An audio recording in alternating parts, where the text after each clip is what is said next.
Hello, my fellow vampires! This is Mloentje, and welcome back to V Rising. In the previous episode, we of course built out our castle a little bit more. Not like we were intending to, but the result is way better than I anticipated. Like, getting the big ass rooms, the 4x3 rooms, is definitely really good.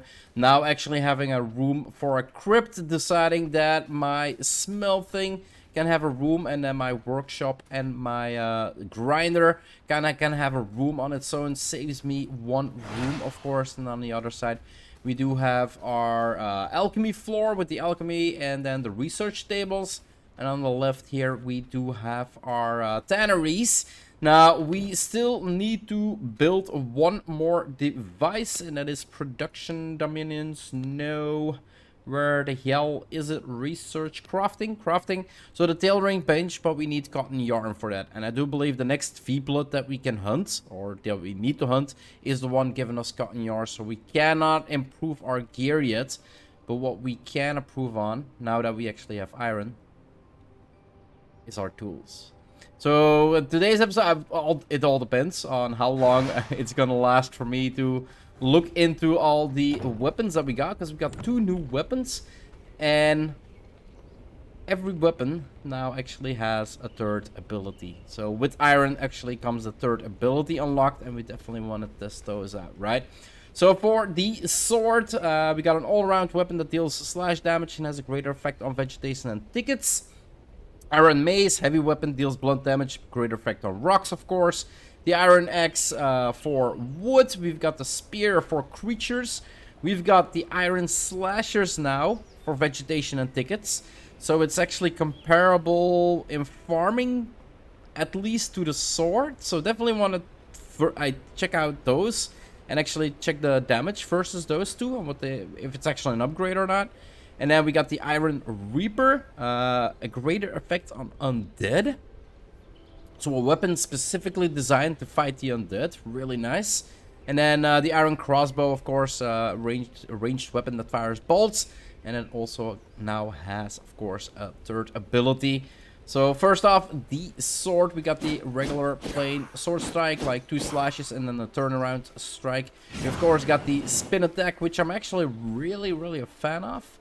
And do we have any enemies to actually do? Yeah, this is something has been fighting again, and this is basically every time I walk out of my base, this is how it is filled up here. Tristan, we do not want to fight Tristan yet. Let's go to the encampment that's close by. There's a couple NPCs there. And maybe we come across something along the way. No! That was close to being burnt. I was almost toast. So, let's check out what this last ability actually says, right? So, Shockwave. Send forth a shockwave dealing 70% physical damage and launching the enemy hit into the air for 1.5 seconds. Recast the ability to teleport to the target, striking it 3 times. Each strike deals 25% physical damage. Wait, what? We can knock somebody in the air and then teleport to him? Oh, I have to see this. Give me an enemy. Can I pull one? If this kills him, I kinda need more test subjects, right? Yeah, somebody saw me. Let's pull him out.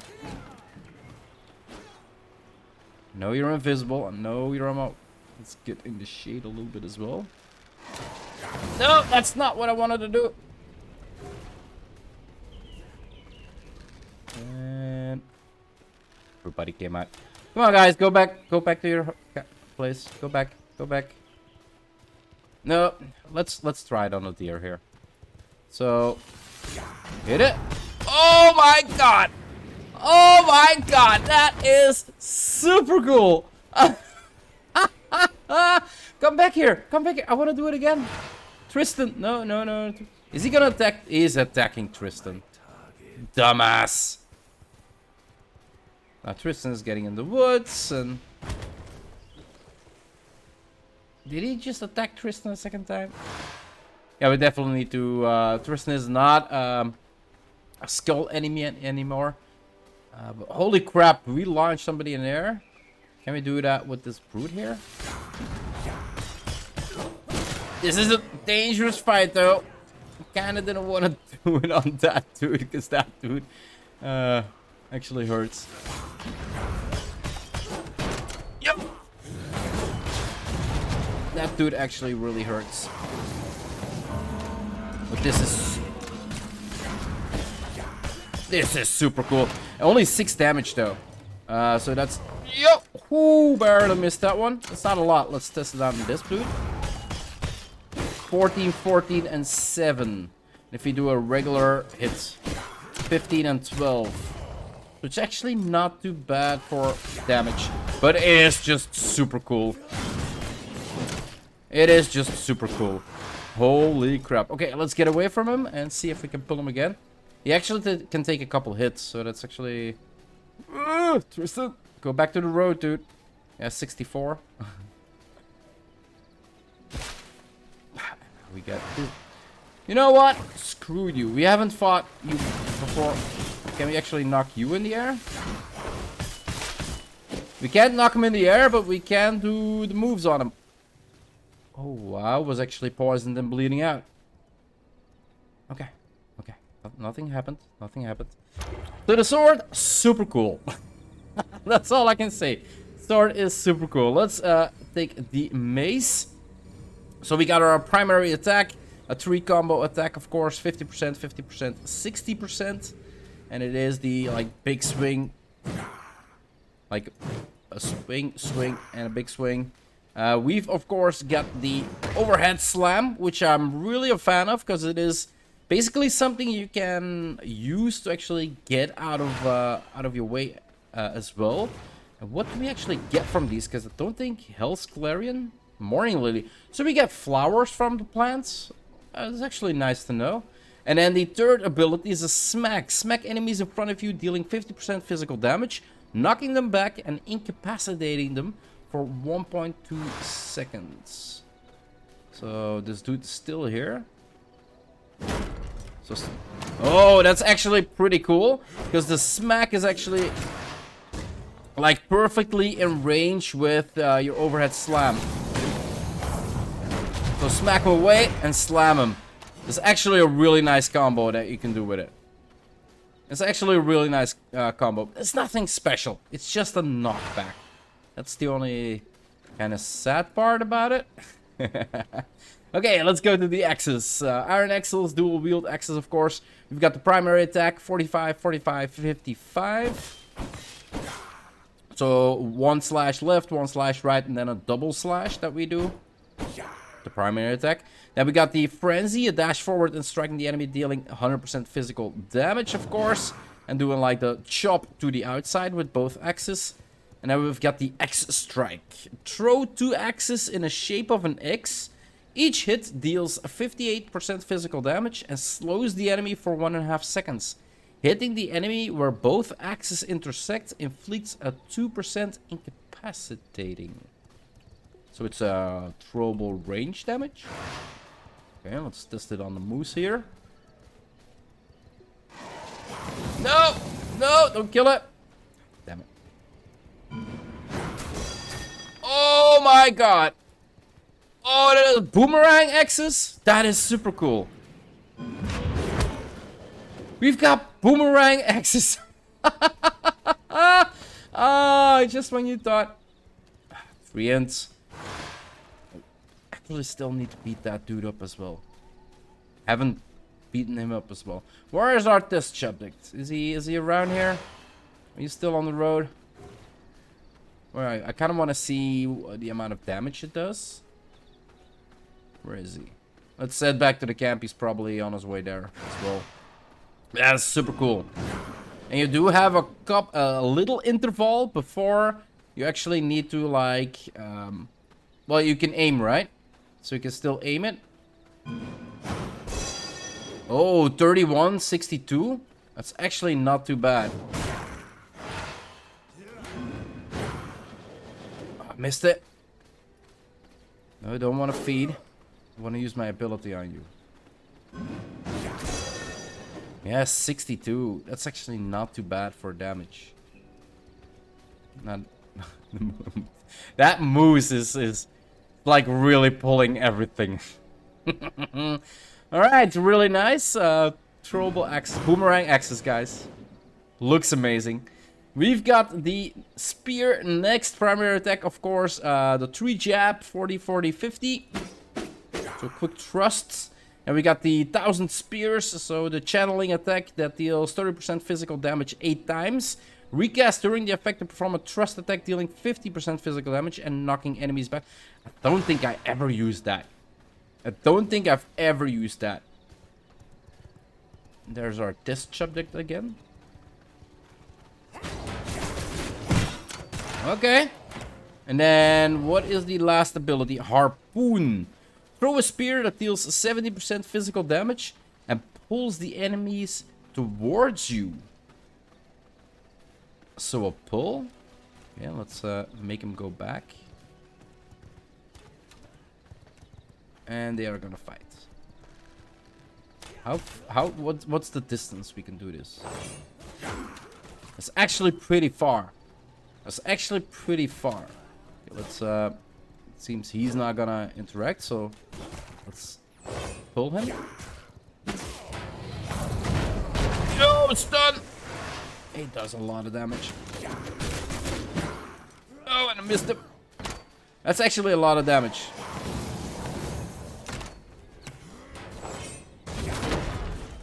He stunned me. No, I'm dead. I'm down. Holy crap. Yeah, well, he's still a skull. Oh my god, I actually died. That was actually pretty cool. Like a harpoon that pulls in your enemy. There's not a lot of enemies except for that freaking moose that actually runs away from you, though. The villagers. The villagers in the episode where we actually went over Donnelly Farm, they run away from you as well. So it might be good for those, but other than that, I don't really feed. I'm not dead. Not dead.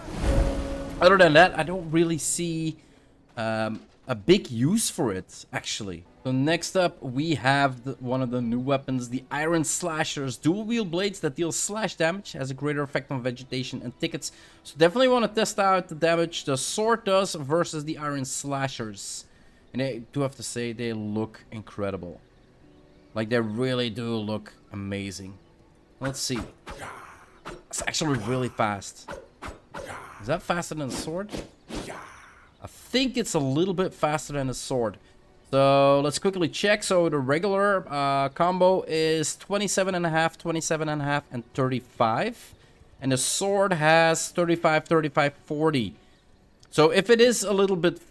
I think it's a little bit faster. If it's faster, it's kind of to weigh these two abilities out versus one another. One does more damage, but this one actually does... well, let's test, right?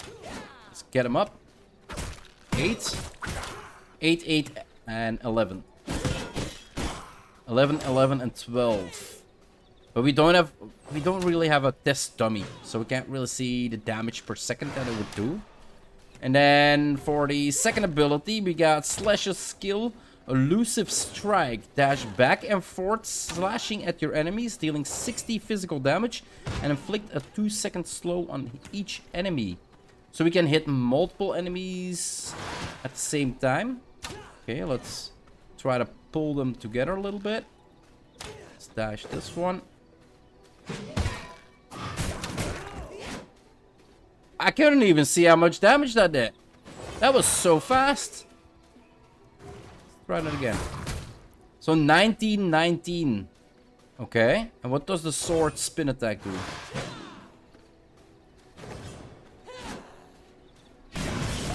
(11, 11, 20, 11, 22, and 33. So the sword again does more damage. I'm not really sure why you would even use these then. Like, sword does with both attacks more damage. And the speed is a little bit slower on the sword. But you can hit a lot more. And The slashers doesn't say dash back and forth slashing at your enemies, dealing 60% physical damage and inflicting a 2% slow for each hit. And then it says each hit, but it doesn't say how many enemies it actually hits. While the sword, the spin, is actually slice nearby, dealing 35 every 1.5 seconds. So it's basically how it doesn't matter how many mobs there are, you will hit them all with the spin attack. And it does 35% damage. While these do 60% physical damage and give a slow. 60% physical damage. Did I read that wrong just a second ago? Let's try it out again. So 23. 23 and 11. Yeah, it does way more damage. The sword does more damage, so really not sure. Let's finish him off. Not sure why you would use it. Let's check out the last ability on this dude here. Try not to die this time. So, camouflage. Enter a state of camouflage, increasing movement speed for 25% for 3 seconds. Your next primary attack deals 80% physical damage and incapacitates the enemy for 3 seconds. So, a stun. Using any skill breaks camouflage. Okay. Oh. That was a bad hit there. Let's get that skill back up. So go into camouflage. Yeah, it is a stun. And it's actually a pretty lengthy stun. A 3-second stun is actually pretty long. That's actually pretty long. And if you combine it with... You can surprise a couple players really, really hard with this. But I kind of feel like the slashers are a PvP weapon. Like going invisible, PvP. Like getting a stun on them, a slow, a little bit faster than the sword. I really feel like the slashers are a PvP weapon. And the abilities are cool, but throwing enemies in the air and chasing after them and hitting them 3 times... Doing the spin attack and actually damaging 20 enemies at the same time. Sorry, I'm a fan. I'm a bigger fan of the sword.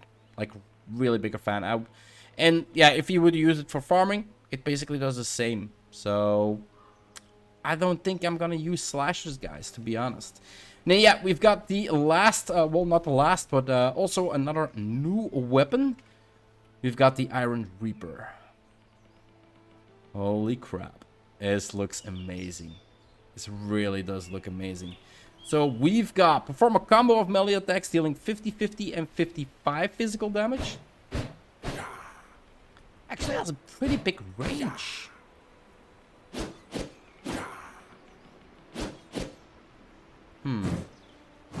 Okay, so the sword barely reaches this. You can see the swing for the mace hits this. I haven't actually tested that.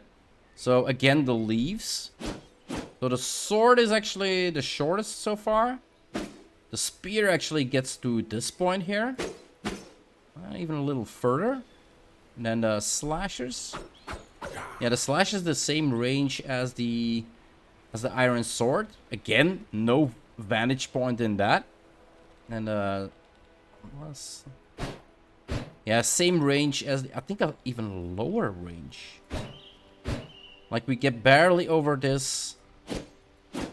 Yeah, it's a lower range. The Iron Reaper has the lowest range of the weapons, I think. Yeah. Yes.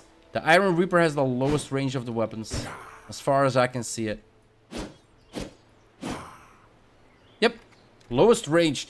Okay, so there is a downside to the different weapons. I knew the spear had like a big range. But I didn't know that the Iron Mace was actually the second in length of how far you can hit enemies with it.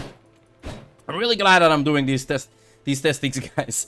So what do we got? We got the perform combo, melee attacks at 50, 50, 55. So the 3 slash looks really cool. The red glow on it is really, really cool.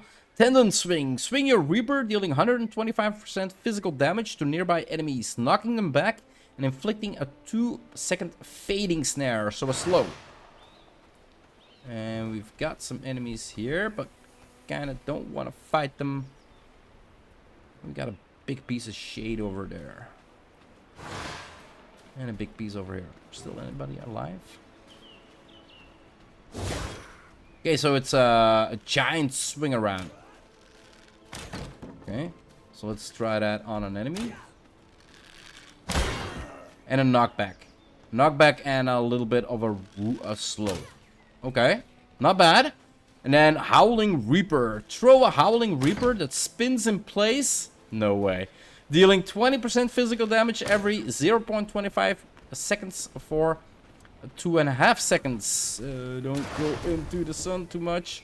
The initial projectile hit slows enemies for 1.5 seconds. Seriously? Is it gonna be what I'm thinking it's gonna be? Look at that! Look at the amount of damage it did. That's insane. It hit it for multiple times. 22. And it wasn't even done yet. That is a lot of damage. It instantly killed him. I think I know which weapon I'm gonna play with. Especially for like bosses and such. This is incredible. Okay, let's throw it in the middle of the group. Let's see how it performs. Yeah, the more enemies there are, the less damage it does. So it does spread out its damage among the enemies that you have. But the slow, again, good for bosses, right? If it can actually slow down bosses, like, can you imagine this with the bear, which was constantly getting towards me and I couldn't get away? Just throwing this, maybe get away from the bear. Holy crap. Yeah, between the between the throwing enemies in the air and chasing after them and a giant whirlwind blade you can throw, I think I found my 2 weapons I want to play with. Holy crap, this was... Take out at least one of them. Ow. This is freaking cool. No! No, no, no. He killed me a second ago. Let's not let that happen again. Slow him down. Yeah, definitely useful. Definitely useful. Now, we did have a knockback as well. 36 damage. Holy crap. That is pretty huge. And then the crossbow, of course. We got a primary attack, so you shoot where you aim. Nothing more. Fire a salvo of 5 bolts into the air was the second one. That rains down on the enemy, dealing 40% physical damage in each area and inflicting a 1.5% fading snare. I thought it would implement poison, but I was kind of wrong about that. It's just basically a damage. So, pretty cool. I've used it a couple times. And then we got Snapshot. Fire a quick bolt that deals 75% damage, interrupts casts, and inflicts a 2-second fading snare. So an actual interrupt. I don't think there are any interrupts in the game so far. I think this is the only one that actually interrupts. And let's quickly check on the moose. He can't interrupt, but we can actually see what it looks like. 29 damage is actually not too bad. It's actually not too bad. Yeah, and it's a quick shot. Like, it really is. It shoots pretty fast. Like, you don't need to reload for it. That's why it feels like it's really, really fast. So many loot always. My inventory is always way too full. Anyway, guys, this is well, yeah, I made my pick. I know what I'm gonna play with. Basically gonna throw these away, throw this away. This is actually in the right. I'm not gonna play with this. This can go as well. Spear, I'm not really a fan of. And I think let's throw it this way. Let's sort. I think I'm gonna do it like this. Like, I love the Iron Mace with the overhead slam. It's another movement ability. The Iron Sword does more damage than the Iron Slashers in overall damage. And you can damage more enemies at the same time with it. And you can knock people in the air. Come on, what do you want more? And then the Iron Reaper is definitely, well, it's a greater effect on undead. So I have been testing it on humanoids. So I believe it will only do more damage on undead. And then the throwable ability, like a possible slow on bosses while it does damage. And then, yeah, the Iron Crossbow with an interrupt. So I do believe these 4 are gonna be my main setup for when I'm gonna go out and actually try to kill new bosses. But yeah, this is where I'm gonna wrap up this episode here, guys. Let's scroll in. Let's keep this Reaper in our hands. It really does look incredible. If you want to see more of my Let's Play here in V Rising or any other game I might play on my channel, just hit that subscribe button, guys. It would always help out a lot. I do hope you enjoyed this episode, and I'll see you in the next one. Bye-bye.